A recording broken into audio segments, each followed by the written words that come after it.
SHO AP TV YouTube channel ప్రేక్షకులకు నమస్కారం. ఇటీవల దాదాపుగా మనం తరచుగా రిపోర్ట్స్ను గమనిస్తే గనక ఒక అంశం ఎక్కువ మంది రోగులను కలవరపెడుతుంది. అది ఫ్యాటీ లివర్. అసలు ఈ ఫ్యాటీ లివర్ అంటే ఏంటి, అది ఎందుకు వస్తుంది, దాని గల చికిత్స పద్ధతులు లేదా దాన్ని నిర్ధారించే విధానాల గురించి చర్చించేందుకు మనతో ఉన్నారు ప్రముఖ ఎండోక్రైనాలజిస్ట్ డాక్టర్ వివి కాశ్యపాచార్య పట్ల. ముందు వారిని స్వాగతిద్దాం. నమస్తే డాక్టర్. నమస్తే సార్. ముందు ఈరోజు మనం చర్చించాల్సిన అంశం వచ్చి ఫ్యాటీ లివర్ గురించి. సార్, అసలు ఫస్ట్ ఆఫ్ ఆల్ ఈ ఫ్యాటీ లివర్ అంటే ఏంటి, మనకి మామూలుగా తెలుగులో అర్థమయ్యేలా చెప్పాలంటే ఇది ఎందుకు వస్తుంది సార్, దీని గురించి తెలియజేయగలరు సార్? సాధారణంగా మనం తిన్న ఆహారం మొత్తం కూడా పేగుల్లోంచి జీర్ణం అయిన తర్వాత రక్తంలో కలుస్తుంది. ఆ కలిసిన తర్వాత రక్తం అంతా కూడా లివర్లోకి వెళ్తుంది. లివర్లోకి వెళ్ళి లివర్ ఏం చేస్తుందంటే ఒక రకంగా దానిలో ఏ రకమైన విష పదార్థాలు ఉన్నా సరే వాటన్నిటిని కూడా క్లియర్ చేయటం లివర్ పని చేసి మళ్ళీ దాన్ని మామూలు బాడీకి పంపిస్తుంది అనమాట, ఎటువంటి ఇబ్బంది లేకుండా. అందుకని లివర్ పాత్ర అనేది ప్రతి దానిలో చాలా ముఖ్యం. లివర్లో ఫ్యాట్ అనేది లివర్కి సంబంధించిన కణజాలమే ఉంటుంది, కానీ ఆ కణజాలంలో ఎప్పుడైతే అవసరాన్ని మించి లెక్కకు మించి ఫ్యాట్ వచ్చి జాయిన్ అవుతుందో లోపల, ఆ పద్ధతిని ఆ సిచ్యువేషన్ని మనం ఫ్యాటీ లివర్ అంటాం. ఈ ఫ్యాటీ లివర్ అనే దాన్ని ఇంతకుముందు ఉత్త ఫ్యాటీ లివర్ అని చెప్పేసి పెట్టేవాళ్ళు. అది కూడా ఏమన్నా చెప్పేవాళ్ళు అంటే ఇది మందు తాగే వాళ్ళకి కొద్దిగా ఎక్కువ వచ్చేది, దాన్ని ఆల్కహాలిక్ ఫ్యాటీ లివర్ అని, మందు తాగిన వాళ్ళకి వచ్చేదాన్ని నాన్ ఆల్కహాలిక్ అని చెప్పేసి అనేవాళ్ళు. ఉత్త నాన్ ఆల్కహాలిక్ మందు తాగిన వాళ్ళకి వచ్చే ఫ్యాటీ లివర్ అని మాత్రమే కాకుండా దాన్ని MASD అని చెప్పి రాశారనమాట. అంటే మెటబాలిజం అసోసియేటెడ్ స్టీటోటిక్ లివర్ డిసీజ్ అంటే ఫ్యాటీ లివర్ అనుకోండి. ఫ్యాటీ లివర్ మెటబాలిజం అసోసియేటెడ్ అంటే బాడీలో ఉన్న మెటబాలిజం నార్మల్గా జరగాల్సిన జీవనక్రియలు ఏవైతే ఉంటాయో వాటిలో ఇబ్బంది రావటం వల్ల వచ్చిన ఈ ఫ్యాట్ ఎక్యుమిలేషన్. ఎందుకంటే సాధారణంగా ఫ్యాట్ ఎక్కడ చేరుకోవాలి, చర్మం కింద చేరుకోవాలి. ఒకవేళ ఫ్యాట్ ఎక్కువగా ఉన్నా సరే చర్మం కింద ఎక్స్ట్రాగా ఉన్నా దిగవాలి. కానీ చర్మం కింద కాకుండా ముఖ్యమైన ఆర్గాన్స్ అయిన లివరు వీటిలో చేరుకోవటం అనేది ఫ్యాటీ లివర్. సో ఇది చాలా ప్రమాదకరం అని చెప్పి, ఇది మెటబాలిజంలో అబ్నార్మాలిటీ వల్ల వస్తుంది కాబట్టి దీన్ని MASD అన్నారు. ఫ్యాటీ లివర్ అనేది ఆ విధంగా తయారవుతుంది మెయిన్గా. ఇప్పుడు ఈ లెక్కన ఇటీవల ఈ మధ్య కాలంలోనే ఈ ఫ్యాటీ లివర్ గురించి ఎందుకు చర్చ జరుగుతుంది సార్? ఇది అవగాహన కలగటం వల్ల ఈ మధ్య, లేదంటే ఈ ప్రమాదం యొక్క ఛాన్సెస్ పెరుగుతూ వస్తుందంటారా? మామూలుగా ఇంతకుముందు దాకా కూడా ఇందాక చెప్పినట్టండి, డయాబెటీస్ మందు తాగటం కానీ, లేకపోతే బాగా లావుగా ఉండటం కానీ, బాగా ఎక్కువగా ఈ తీపి పదార్థాలు కానీ జంక్ ఫుడ్ కానీ తినటం కానీ, వేరే వేరే ఇబ్బందులు ఏవైనా ఉన్నప్పుడు ఆ ఇబ్బందులకి వల్ల ఈ ఫ్యాటీ లివర్ వస్తుంది. PCOD సమస్య ఉన్న వాళ్ళకి ఫ్యాటీ లివర్ రావచ్చు, ఇది వస్తుంది అని చెప్పేసి అనుకునేవాళ్ళు. అంటే ఇప్పుడు ఇంతకుముందు ఎట్లాగైతే లావుగా ఉండడాన్ని ఒక రోగంలాగా అనుకునేవాళ్ళు కాదు, ఫ్యాటీ లివర్ని కూడా ఏంటంటే అది ఒక రకమైన వేరే రోగానికి ఒక లక్షణం లాగా చూసేవాళ్ళు. కానీ ఈ రోగం వల్ల కూడా, ఇది ఉండటం వల్ల కూడా ఎక్స్ట్రాగా బాడీకి డ్యామేజ్ జరుగుతున్నది అని ఈ మధ్య తెలుసుకున్నారు. అందుకే దాని పేరు మార్చడం, దాని మీద కాన్సన్ట్రేషన్ పెరగడం అనేది బాగా ఎక్కువగా జరిగిందండి. ఇప్పుడు మీరు చెప్తున్నారు దీనివల్ల బాడీకి ఎక్స్ట్రాగా డ్యామేజ్ జరుగుతుంది, అదే ఇబ్బంది కలుగుతుందని ఈ ఫ్యాటీ లివర్ వల్ల. సో అలాంటి ఇబ్బందులు ఏమిటి సార్? ఫ్యాటీ లివర్ ఎందుకు వస్తుంది అనేది ఇంతకుముందు చెప్పుకున్నట్టు, ఫ్యాట్స్ ఏవైతే ఉన్నాయో ఆ ఫ్యాట్స్ అనేది అబ్నార్మల్గా అక్కడ ఉండకూడని చోట ఎక్కువగా ఉన్నాయి. ఉన్నప్పుడు ఏం జరుగుతుందంటే అవి ఒక బర్డెన్, లివర్ మీద ఒక బర్డెన్ ఉంటుంది అనమాట. ఆ బర్డెన్ వల్ల ఏమవుతుందంటే లివర్ పనితీరు అనేది మారుతుంది. లివర్ పనితీరు మారటం వల్ల ఈ లివర్ చేసి, నేను ఇందాక చెప్పాను కదా, ఫుడ్ని ఈ మన దానిలో విష పదార్థాలను తొలగించడం కానీ, లేకపోతే వాటి బై ప్రోడక్ట్స్ ఏవైతే ఆల్రెడీ వచ్చిన పదార్థాల నుంచి వేరే పదార్థాలని, మంచి శరీరానికి కావాల్సిన మంచి పదార్థాలను తయారు చేసే వాటిని, ఆ మంచి పదార్థాలు తయారవకుండా కొంత విష పదార్థాలలాగా తయారయ్యే పద్ధతి ఉంటుంది. పైగా ఈ కొవ్వుల్ని కూడా ఇది ఎక్కువగా రిలీజ్ చేస్తుంటుంది రక్తంలోకి. ఆ రిలీజ్ చేసినవి శరీరంలో రకరకాల చోట్ల ఫ్రీ ఫ్యాటీ యాసిడ్స్ అంటారు. ఈ ఫ్రీ ఫ్యాటీ యాసిడ్స్ ఇన్సులిన్ రెసిస్టెన్స్ని పెంచడం, డయాబెటీస్ ఎక్కువ కలిగేటట్టు చేయటం, ఈ గుండెకి సంబంధించిన గుండెపోట్ల ఇవి కానీ తీసుకురావటం, మిగతా చోట్ల శరీరంలో కూడా ఈ పేగు చుట్టూతా కానీ, ఈ ఓవరీ చుట్టూతా కానీ, కిడ్నీల చుట్టూతా కానీ ఫ్యాట్ ఎక్కువగా డిపాజిట్ అయిపోయి వాటిని డ్యామేజ్ చేయడం కూడా జరుగుతుందండి. ఇట్లాంటి రకరకాల పనులు జరుగుతాయి. ఇంతకుముందు దాకా ఏమనుకునే వాళ్ళంటే ఫ్యాటీ లివర్ ఉన్న వాళ్ళకి ఈ గుండె ఇబ్బంది ఉండడానికి అవకాశం ఉంది, ఈ రెండు ఒకదానికోటి సంబంధం ఉండవచ్చు, రెండు ఒకదాని వల్లే రావచ్చు అని అనుకునేవాళ్ళు. కానీ వేరే కారణం ద్వారా ఈ గుండె ఇబ్బంది రావచ్చు, ఫ్యాటీ లివర్ ద్వారా కూడా గుండె ఇబ్బంది రావచ్చు. ఒక్క డయాబెటీస్ ఉన్న వాళ్ళకి ఎంత ఛాన్స్ ఉంటుందో డయాబెటీస్తో పాటు ఫ్యాటీ లివర్ ఉన్న వాళ్ళకి అంతకన్నా ఎక్కువ ఛాన్స్ ఉంటుంది గుండె ఇబ్బంది జబ్బులు రావడానికి. అట్లాంటిది. అందుకని చెప్పేసి దీన్ని ప్రత్యేకంగా ట్రీట్ చేయాలి, దీన్ని ప్రత్యేకంగా కనుక్కోవాలి, దీని మీద కాన్సన్ట్రేట్ చేయాలని చెప్పేసి ఈ మధ్య ఎండోక్రైనాలజిస్టులు, గ్యాస్ట్రోఎంట్రాలజిస్టులు దీని గురించి వర్క్ చేయటం మొదలుపెట్టారు ఎక్కువగా. ఇప్పుడు మీరు చెప్పారు సార్, హార్ట్ రిస్క్ ఎక్కువగా ఉంటుంది, ఫ్యాటీ లివర్ రెలవెంట్ అని చెప్తున్నారు. ఇది కాకుండా సార్, శరీరంలో ఈ ఫ్యాటీ లివర్ వల్ల కలిగేటువంటి ఇతరత్ర ఇబ్బందులు ఏమిటి సార్? శరీరంలో మనం సాధారణంగా ఎప్పుడైనా సరే ఈ సరైన ఫ్యాట్లు రిలీజ్ అవ్వకపోవటం వల్ల ఏం జరుగుతుందంటే రక్తనాళాలు డ్యామేజ్ అవుతుందండి.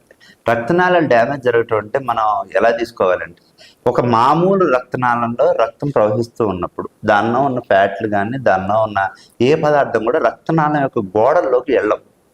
కానీ ఎప్పుడైతే బ్యాడ్ ఫ్యాట్స్ ఎక్కువ అవుతాయో బాడీలో, బ్యాడ్ ఫ్యాట్ గుడ్ ఫ్యాట్ అంటారు, బ్యాడ్ ఫ్యాట్స్ ఎక్కువ అవుతాయో అవి ఏమవుతాయంటే ఏదైనా కారణం వల్ల రక్తనాళానికి ఏమాత్రం కొంచెం డ్యామేజ్ జరిగినా ఆ డ్యామేజ్ లోపలికి అదే పనిగా ఆ బ్యాడ్ ఫ్యాట్స్ వెళ్ళిపోయి చేరుకోవటం మొదలు పెడతాయి. ఎప్పుడైతే గోడ లోపలికి చేరుకుంటే గోడ సైజు పెరుగుతూ ఉంటుంది. పెరిగి రక్తనాళం లోపల ఉండే క్యాలిబర్ అంటే రక్తనాళం ఇంతైతే ఉండాల్సిందే అది సైజు ష్రింక్ అయిపోతూ ఉంటుంది.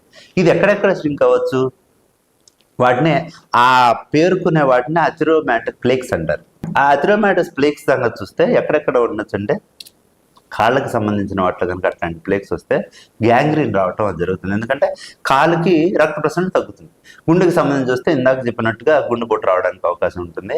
కిడ్నీలకు సంబంధించి కనుక వచ్చింది అనుకోండి, కిడ్నీకి రక్త ప్రసరణ తగ్గటం వల్ల కిడ్నీ శరీరం మొత్తంలో బీపీ తక్కువగా ఉంది కావాలని అనుకొని అదేం చేస్తుందంటే ఎక్కువ బీపీని కలిగిస్తుంది అనమాట. హై బీపీ రావడానికి ఛాన్స్ ఉంటుంది. ఇది కాకుండా బ్రెయిన్లో కనుక ఇట్లాంటి రక్త ప్రసరణ వ్యవస్థలో ఇబ్బంది వస్తే మనకు తెలిసిన స్ట్రోకులు రావటం ఇట్లాంటి జరుగుతాయి.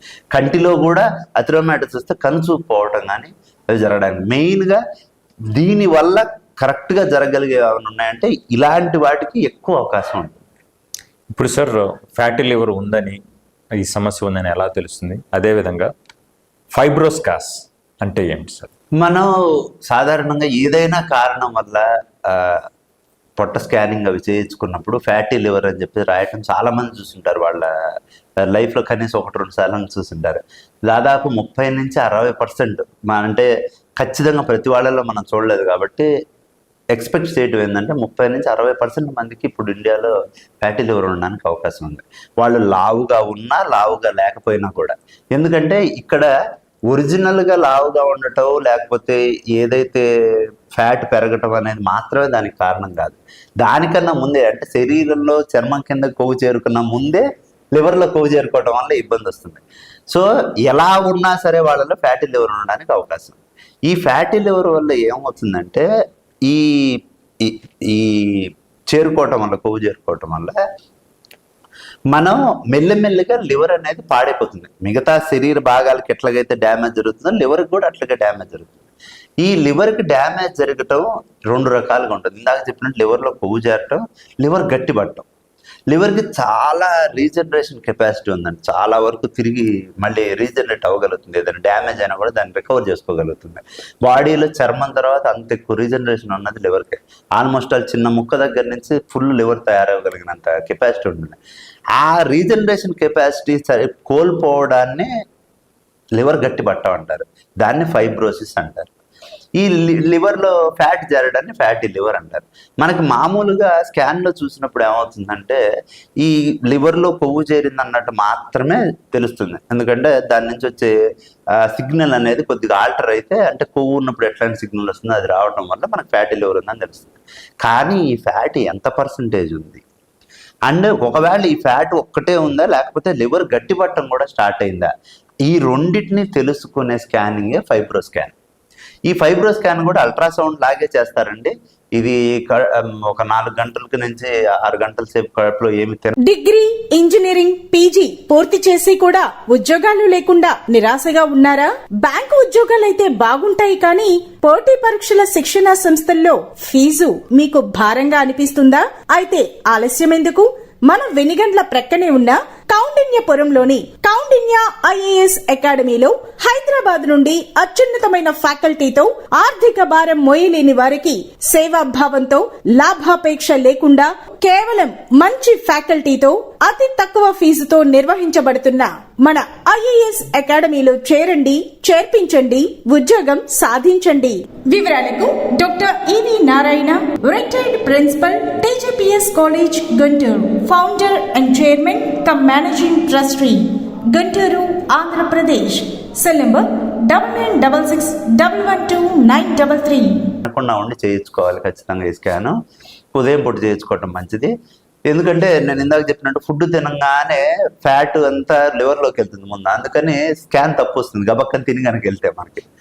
దీంతో మనకి ఎంతవరకు లివర్ గట్టిపడింది, ఎంతవరకు ఫ్యాట్ ఉందనేది తెలుస్తుంది. ఈ ఫ్యాట్ ఎంత పర్సెంటేజ్ ఉందనేది ఒక 3 గ్రేడ్లో ఉంటుంది. 1 2 3 గ్రేడ్స్, G1 G2 G3 అని. లివర్ గట్టిపట్టడం అనేది 4 గ్రేడ్స్లో ఉంటుంది. ఈ లివర్ గట్టిపట్టడం ఫైబ్రో స్కాన్లో ఇది ఉన్నప్పుడు అప్పుడు మనం ఏం చేస్తామంటే దీని నుంచి రక్త పరీక్షలు చేయటం ద్వారా ఫైబ్రోసిస్ స్కోర్ అని చెప్పేసి ఒక స్కోర్ వేస్తాం. అది మామూలుగా ఆ స్కోర్ వేయటం ద్వారా ఓన్లీ లివర్ కాక లివర్ వల్ల రక్తంలో ఏ తేడా వచ్చింది అనేది కూడా అర్థమవుతుంది. అంటే ఎంతవరకు ప్రోగ్రెస్ అయింది అనేది. కొంతవరకు ఫస్ట్ స్టేజ్, సెకండ్ స్టేజ్లో ఉన్నంత వరకు ఫైబ్రోసిస్ అనేది రివర్సిబుల్, వెనక్కి తీసుకురాగలం. ఈ ఫ్యాటీ లివర్ థర్డ్ స్టేజ్ దాకా ఉన్నా సరే మనం వెనక్కి తీసుకురావచ్చు. కాకపోతే అది ఎప్పుడైతే ముందుకు పోతూ ఉంటుందో ఆ తర్వాత తీసుకురావడం, వెనక్కి తీసుకురావడం అనేది బాగా కష్టం అవుతుంది. అందుకని ఎప్పటికప్పుడు ఈ టెస్టులు చేయించుకోవడం అనేది అవసరం. ఎవరు ఎక్కువగా టెస్టులు చేయించుకోవాలంటే నేను ఇందాక చెప్పినట్టు లావుగా ఉన్నవాళ్ళు, లావుగా లేని వాళ్ళు ఇద్దరికి ఉండడానికి అవకాశం ఉంది. అలాగని ప్రపంచంలో ఉన్న అందరికీ మనం చేయలేం. కాబట్టి మన మెయిన్ ఉద్దేశం ఏంటంటే ఒక 40 ఏళ్ళు దాటిన వ్యక్తులు ఎవరైనా సరే షుగర్లు, బీపీలు, థైరాయిడ్లు, లేకపోతే గురక, మనం ఇంతకుముందు మాట్లాడుకున్నాం గురక అనేది కూడా చాలా ప్రమాదకరం. గురక ఎక్కువ ఉండటం, మామూలుగా లావుగా ఎక్కువ ఉన్నవాళ్ళు, వీళ్ళందరూ కూడా రెగ్యులర్గా అప్పుడప్పుడు కనీసం ఒకసారన్నా సరే చేయించుకొని ఫ్యాటీ లివర్ కనుక ఉంటే దానికి సంబంధించి ట్రీట్మెంట్ తీసుకోవడం అనేది అవసరం. ఇప్పుడు మీరు చెప్పారు సార్ ఫ్యాటీ లివర్ లేదా ఫైబ్రోసిస్ అంటున్నారు సార్. ఈ లివర్ సిరోసిస్ అన్న కూడా ఇదేనా సార్? ఫైబ్రోసిస్ స్టేజ్ 4 దగ్గరికి వెళ్ళిన తర్వాత ఆ 4th సిరోసిస్ అవుతుందండి. ఓకే. ఫైబ్రోసిస్ అనేది ఏంటంటే ఇప్పుడు మనకి దెబ్బ తగిలినప్పుడు గాయం ఏదైతే అవుతుందో ఆ మచ్చ పోదు చూసారా, ఆ మచ్చ ఎందుకు పోదంటే అది నార్మల్ చర్మం కాదు అక్కడ ఉన్నది. అక్కడ ఫైబర్ టిష్యూ వచ్చేసి దాన్ని ఇంటర్లాక్ చేసేసి గట్టి పట్టుకొని ఉంటుంది. అది ఫైబ్రోసిస్. అంటే నార్మల్ టెక్స్చర్ అంటారు మనం చూసారా, ఆ నార్మాలిటీ అనేది పోవటాన్ని ఫైబ్రోసిస్ అంటారు. అది కంప్లీట్లీ ఇర్రివర్సిబుల్ స్టేజ్కి వెళ్ళిపోయి మరీ గట్టిగా స్టోన్ లాగా మారడాన్ని సిరోసిస్ అంటారు. ఈ సిరోసిస్ జరిగినప్పుడు కూడా లివర్ యొక్క రీజనరేషన్ కెపాసిటీ ఎప్పుడూ ట్రై చేస్తూ ఉంటుంది మళ్ళీ రీజనరేట్ అవ్వడానికి. కానీ సిరోసిస్ అనేది నార్మాలిటీ కాదు కాబట్టి ఆ రీజనరేషన్ అనేది క్యాన్సర్కి దారితీస్తుంది. సిరోసిస్ రావటం, సిరోసిస్ అనేది క్యాన్సర్కి దారితీయడానికి కారణం ఇదనమాట. ఓకే. ఎందుకంటే మళ్ళీ బాడీ చేసుకోవడానికి ట్రై చేస్తుంది కాబట్టి అది చేసినప్పుడు ఏంటంటే ఆ బ్యాలెన్స్ దెబ్బతింటుంది. ఇక్కడ వరకు ఆగాల్సింది క్యాన్సర్ అంటే అది మామూలు గ్రోత్, ఆగటం ఆగిపోతుంది, అది ఇంక పెరుగుతూనే ఉంటుంది. అట్లాంటివి జరుగుతుంది. ఇప్పుడు మీరు చెప్పారు సార్ దాదాపు ఒక 30 to 40% వచ్చేసి మనకి ఫ్యాటీ లివర్ కేసెస్ ఉంటాయి అంటారు. అంటే నా అబ్జర్వేషన్ నేను గమనించింది ఏంటంటే చాలా మంది డాక్టర్స్ దానికి ఇమ్మీడియట్గా ట్రీట్మెంట్ ఇవ్వకుండా ఫ్యాటీ లివర్ ఉందిలే, పర్లేదులే, మైల్డ్ స్టేజ్ అని చెప్పి కొద్దిగా ఇగ్నోర్ చేయడం ఎక్కువ నేను గమనిస్తూ ఉంటారు సార్. స్కాన్ రిపోర్ట్లో కూడా మైల్డ్ ఫ్యాటీ లివర్ అంటే దీన్ని తర్వాత చూద్దామని అండర్లైన్ డిసీజ్ని ఏదో చూసేసి దీన్ని ఇగ్నోర్ చేస్తున్న సందర్భాలు చాలా చూస్తున్నాం సార్. సో అదొకటి. మోరోవర్ ఈ ఫ్యాటీ లివర్ వస్తే కనుక ఇప్పుడు మీరు ఇబ్బందుల గురించి చెప్పారు, ఎలా వస్తుందని చెప్పారు, లివర్లో జరిగే మార్పులు చెప్పారు, శరీరంలో జరిగే మార్పులు చెప్పారు. ఒకవేళ ఫ్యాటీ లివర్ అది నిర్ధారణ అయితే కనుక మీరు చెప్పిన ఫైబ్రోసిస్ చికిత్సా పద్ధతులు ఏంటి సార్? మీరు ఇందాక చెప్పినట్టు డాక్టర్లు చాలా మంది నిర్లక్ష్యం చేస్తుంటారు అనే మాటకి ఒక రకంగా చెప్పాలి అంటే ఈ లాస్ట్ కరోనా తర్వాత దగ్గర నుంచే దీని మీద పేరు మార్చడం అది 2020-2022 మధ్యలో జరిగిందండి. ఫస్ట్ దాని మీద కాన్సన్ట్రేషన్ చేయడం. అంతకు ముందు దాకా మిగతా ప్రాబ్లమ్స్ ఏవైతే ఉన్నాయో ఆ ప్రాబ్లమ్స్ వల్ల ఇది వస్తుంది అనుకునేవాళ్ళు. సో ఆ ప్రాబ్లమ్స్ తగ్గిస్తే ఆటోమేటిక్గా తగ్గుతుంది అనేది ఒక భావన ఉంది. అందువల్ల ఇగ్నోర్ చేసి అందువల్లే ముందు దీన్ని కంట్రోల్ చేస్తే ఆటోమేటిక్ ఇది అవుతుంది అనేది. అండ్ ఇంకొకటి మైల్డ్ ఫ్యాటీ లివర్ ఏదైతే ఉందంటే గ్రేడ్ 1లో ఉన్న మైల్డ్ ఫ్యాటీ లివర్ కానీ ఇది కానీ లైఫ్ స్టైల్ మాడిఫికేషన్స్ చేసుకోవడం ద్వారానే మనం దాని నుంచి బయటికి తీసుకురావచ్చు. లైఫ్ స్టైల్ మాడిఫికేషన్ అంటే మనం డయాబెటీస్కి ఏ విధంగా అయితే చేస్తామో జంక్ ఫుడ్ నుంచి బయటికి రావటం, ఆల్కహాల్ నుంచి పూర్తిగా బయటికి రావటం, మళ్ళీ దాంతోపాటు లావు ఏదైనా ఉంటే తగ్గటం, ఎక్సర్సైజ్ చేసుకోవటం, మంచి ఫుడ్ తింటాం, తేలిగ్గా అరిగే ఆహార పదార్థాలు కాకుండా ఈ మన మిల్లెట్స్ లాంటివి తింటాం, కానీ ఫ్రూట్స్ ఎక్కువగా తింటాం. ఇట్లాంటి వాటి తినడం వల్ల ఈ బ్యాడ్ ఫ్యాట్ని మెల్లమెల్లగా గుడ్ ఫ్యాట్ లాగా మార్చుకుంటూ దాంతోనే ఎప్పుడైతే అది గుడ్ ఫ్యాట్గా మారుతుందో లివర్లోంచి అదే బయటకు అయిపోతుంది. ఎందుకంటే లివర్కి ఆ కెపాసిటీ ఉంది కాబట్టి. ట్రీట్మెంట్ దగ్గరికి వచ్చేసరికి ఏంటంటే ఇది కొంచెం కష్టమైన ట్రీట్మెంట్. ఎందుకంటే మీకు చెప్పినట్టే లివర్ అనేది ఫస్ట్ టిష్యూ, ఏ ప్రాబ్లంకైనా ముందు ఉండేది అదనమాట. సో అన్ని ప్రాబ్లమ్స్ తీరిపోయిన తర్వాత చిట్ట చివరిగానే అది క్లియర్ అవ్వదు. ఇప్పుడు ప్రస్తుతం ఉన్న ట్రీట్మెంట్లో మెయిన్గా ఈ మధ్య వెయిట్ తగ్గడానికి వాడుతున్న డ్రగ్స్ ఉన్నాయి, ఏవైతే GLP-1 లాక్స్ అంటున్నారు, వాటి వల్ల తగ్గచ్చు. ఇవి ఏ పేషెంట్కి ఏది ఇవ్వాలనేది డాక్టర్ నిర్ణయించాల్సి ఉంటుంది. అవి ఒకటి తగ్గించే ఉన్నాయి. ఇది కాకుండా సారోగ్లిటజార్ అని చెప్పేసి ఒక డ్రగ్ ఉంది. అది యూజువల్గా FDA అప్రూవ్డ్ కాదు, కానీ ఇండియాలో అది ఎక్కువ వాడుతున్నారు. అది కూడా లివర్లో ఫ్యాట్ తగ్గించడానికి ఛాన్స్ ఉంటుంది. ఇదే కాకుండా మనకి డయాబెటీస్కి వాడే కొన్ని మెడిసిన్స్, పయోగ్లిటజోన్ అని, లేకపోతే ఈ డాపాగ్లిఫ్లోజిన్ అని చెప్పేసి యూరిన్లో షుగర్ వెళ్ళిపోయే రకాలు, కానీ ఇవి నార్మల్గా బాడీలో ఫ్యాట్ని తగ్గించడం ద్వారా ఇది కూడా తగ్గేటట్టుగా చేయటం అనేది ఇంకో పద్ధతి ఉంటుంది. ఇందాక చెప్పినట్టు ఉప్పు తక్కువ తినడం, ఫుడ్లో రిస్ట్రిక్షన్ చేసుకోవటం, మనం ఎక్సర్సైజ్ ఏదైనా చేయటం, ఇవన్నీ ఆటోమేటిక్గా దీనికి వస్తాయి. సిర్రోసిస్ ముందు స్టేజ్లో ఉన్న ఫైబ్రోసిస్కి డైరెక్ట్గా ట్రీట్మెంట్లు అనేవి ఉండవండి. ఈవెన్ గ్యాస్ట్రోఎంట్రాలజిస్ట్ అయినా సరే పెద్దగా చేయగలిగేది ఏమి ఉండదు మనకు అక్కడ. దానివల్ల వచ్చే మిగతా ప్రాబ్లమ్స్ రాకుండా చూట్టుకోవాల్సిన తప్పించి ఇది చేయడానికి కుదరదు. Fibrosis stage 1, 2, 3, 4th stage cirrhosis వచ్చిన తర్వాత మనం ఏం చేయలేము. సిరోసిస్ ముందున్న ఫైబ్రోసిస్కి ఈ మధ్య కాలంలో కొత్తగా రెస్మెట్రోమ్ అని ఒక డ్రగ్ వచ్చింది. బట్ అది ఇండియాలో ఇంకా అవైలబుల్ అవ్వలేదు. మాకు తెలిసినంత వరకు ఒక 1-2 ఇయర్స్లో రావచ్చు. అది మంచి రిజల్ట్ చూపిస్తున్నది, చాలా వరకు వెనక్కి తీసుకొస్తున్నదని మన ట్రయల్స్ ఉన్నాయి. అది ఇంకా పూర్తిగా ఫుల్ ఫ్లెడ్జ్డ్గా రాలేదు. ఇది కాకుండా వేరే చికిత్సలు అనేవి పూర్తిగా సిరోసిస్కి మారిన తర్వాత లివర్ ట్రాన్స్ప్లాంటేషన్ చేయడం కానీ ఇట్లాంటివి చేయాల్సింది తప్పించి రాకుండా ప్రివెన్షన్ చేయటం అనేది, దాన్ని ముందు నివారించుకోవటం అనే దాని మీద ఎక్కువ కాన్సన్ట్రేట్ చేయాల్సిన అవసరం ఉంది. ఈ మైల్డ్ ఎప్పుడైతే మనం చూసుకుంటాం ఇది ఎప్పుడు తెలుస్తుందంటే రెగ్యులర్గా చెకప్ చేస్తున్నాం. ఎందుకంటే దీనికి ఎటువంటి ఎఫెక్ట్లు ఉండవు, మనకి తెలియవు ఏం జరుగుతున్నది. లోపల ఆల్మోస్ట్ సిరోసిస్కి వెళ్ళేదాకా కూడా లివర్ మిగతా పనులన్నీ మామూలుగా చేసుకుంటూ ఉంటుంది. సో ఒంట్లో ఏ విధంగా నేను చెప్పినట్టు 40 ఏళ్ళు దాటిన తర్వాత రెగ్యులర్గా డాక్టర్ని సంప్రదించడం అనేది ఒక ఇంపార్టెంట్ ఇష్యూ ఇక్కడ. Excellent sir. ఈరోజు ఫ్యాటీ లివర్ గురించి ముఖ్యంగా దాదాపుగా దీనికి సంబంధించిన సమాచారం అంతా మాకు అందజేశారు సార్. సో మా ఈ కార్యక్రమానికి వచ్చేసి ఈ ఫ్యాటీ లివర్ అనే అంశం పట్ల ముఖ్యంగా అవగాహన కల్పించినందుకు మీకు ధన్యవాదాలు సార్.